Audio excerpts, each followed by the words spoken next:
This video has been organized to discuss an introduction to servant leadership. You may have heard the term servant leadership before and wondered, what is it? How is it different from leadership in general? According to the Greenleaf Center for Servant Leadership is, quote, a philosophy and set of practices that enriches the lives of individuals, builds better organizations, and ultimately creates a more just and caring world, end quote.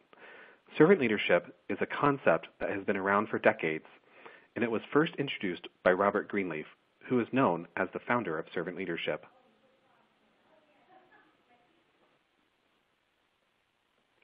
To better understand how the philosophy of servant leadership has progressed, it's important to understand a little about Robert Greenleaf's background.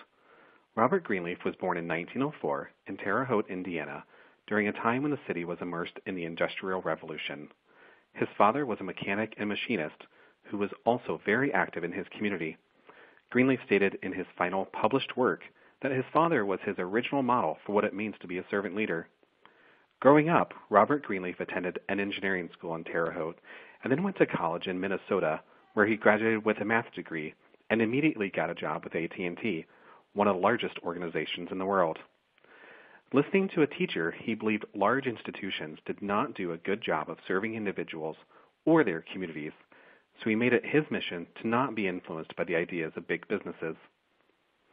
After only a few years, he transferred to AT&T's headquarters in Manhattan, where he met his wife, who introduced him to modern art and contributed to his personal evolution.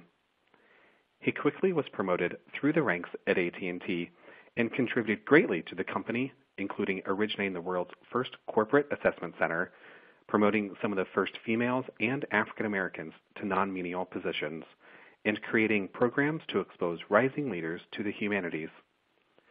During his 38-year tenure with AT&T, he realized organizations that thrived had leaders who acted more as coaches and served both the needs its employees and the organization as a whole. As he succinctly put it, the organization exists for the person as much as the person exists for the organization. This was not a popular idea, but contributed greatly to his second career as a writer, consultant, and teacher. In 1970, he published his influential essay, quote, The Servant Leader, where he proposed the idea that the best leaders were servants first, and being a servant leader required a number of key tools which would later become components of a servant leadership model. He went on to publish 2 more essays related to servant leadership, and in 1976, a book was published combining all 3 of his works. He passed away in 1990. However, his work and perspective on leadership is still carried on and explored through the Robert Greenleaf Center for Servant Leadership.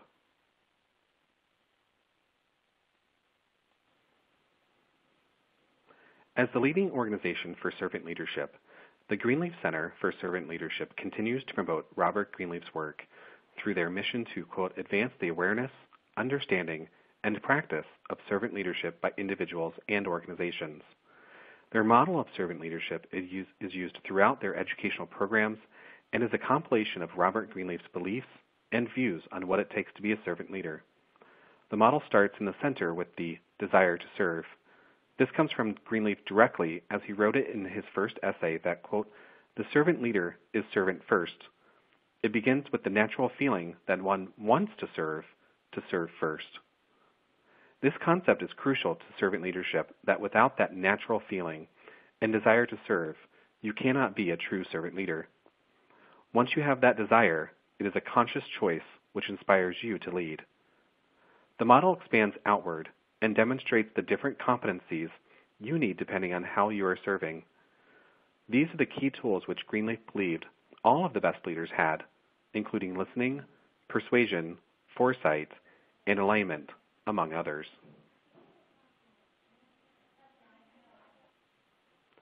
The outside circle of the model is what is known as Greenleaf's best test. Oftentimes, people believe themselves to be leaders and may think they are serving others before themselves, when really they are not. The test is, quote, do those served grow as persons?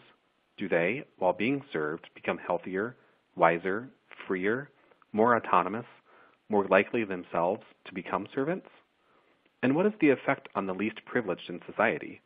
Will they benefit or at least not be further deprived? The best test is not a one-time evaluation that can tell you if you are a servant leader, but should be seen as a roadmap to guide your future intentions and actions. While Alpha Kappa Psi has its own definition of leadership, the organization has adopted servant leadership as its approach to education. The fraternity's definition, which is that leadership is the ability to guide, develop, and inspire others who share a common purpose by applying knowledge and skills to practical situations, combined with a servant leadership mindset, allows its members with a comprehensive philosophy for how to lead in their chapters, campuses, and communities. Not only does the fraternity want its members to understand how to be servant leaders in their chapters, communities, and throughout their lives, but Alpha Kappa Psi as an organization aims to be a servant leader for its members. Servant leaders are always focused on ensuring others' highest priority needs are met. The fraternity recognizes there is a gap in higher education, and its members are not getting from its universities. Alpha Kappa Psi is designing its educational programs and offerings with this gap in mind to ensure its members are still getting the skills, knowledge, and abilities they need in order to be successful on their campuses and upon graduation in the workforce.